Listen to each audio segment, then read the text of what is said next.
Well, it's the end of 2020, and as always, I'm doing my video of favourite Vita games released in the year. We've had less than 60 new games released this year, which isn't a lot, but there've still been some great new titles coming to Vita, and some pleasant surprises that we weren't expecting. It's not a huge number of new games, but I think a lot of that is because Ratalaika is no longer releasing games for the Vita, which massively reduced the number of new titles we're seeing. But we still have a lot of new games to look forward to, so come back next week and I'll have my list of top 5 games coming to Vita next year. But for now, let's take a look at my top 5 games of 2020. Number 5. Demon's Tier Plus. Demon's Tier Plus is a twin-stick shooter roguelike.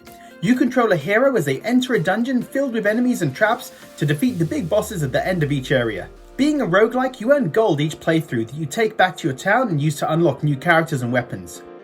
The boss battles were a bit repetitive, but the main stages were procedurally generated and had different objectives each time you play, which kept the game feeling fresh.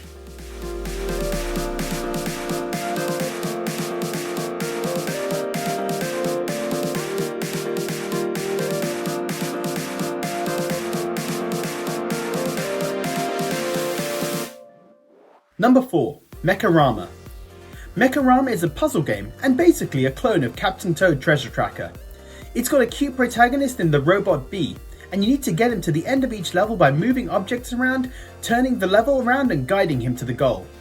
The puzzles get pretty difficult later, which I found made the game even more addictive. The game looks gorgeous, and I love the clean art style, and Bee is a pretty damn adorable protagonist.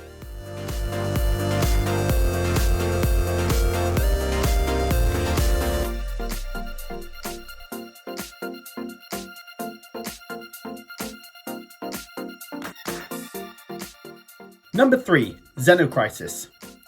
Xenocrisis is an old-school twin-stick shooter where you enter a small room and need to kill all enemies to progress to the next level. The game is super hard and unforgiving.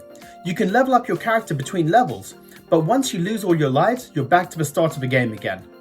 I love the pixel graphics, and even though I did get frustrated now and again, I still enjoy playing it.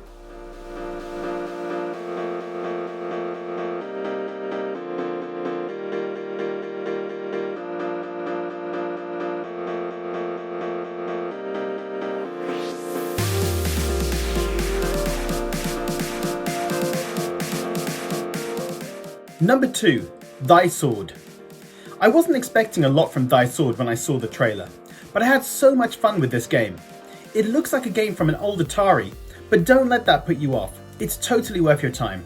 It's a 2D action platformer with procedurally generated levels, a variety of bosses, and fun and easy to pick up and play controls. It took me around 7 hours to finish the game, and I felt it was just the perfect length.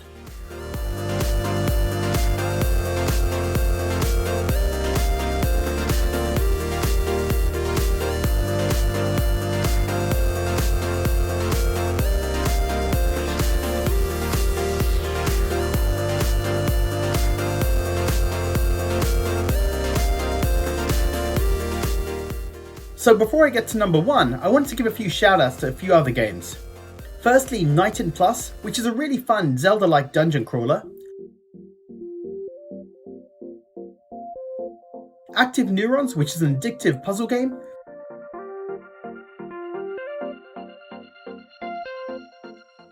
And Gambare Super Strikers, which is a really unique tactical RPG with a soccer theme. So, onto number 1, Ultracore. This game is frustrating. You're going to die so often, but you get a great sense of accomplishment from finishing that super tough level that you died on 20 times. It's a futuristic 2D 16-bit shooter platformer with great graphics and a great soundtrack. There's a really cool variety of weapons and boss fights. The shooting and battling enemies was pretty manageable. It was a platforming that was ridiculously hard at times, but I still really enjoyed my time with it. So guys, that's my top 5 Vita games of 2020. Let me know in the comments, what were your favourite games on the Vita this year? Come back next week and I'll have my list of top 10 games across all platforms, which I haven't done before, but I thought would be a cool thing to do. So let me know guys your favourite Vita games in the comments, and as always, thanks for watching.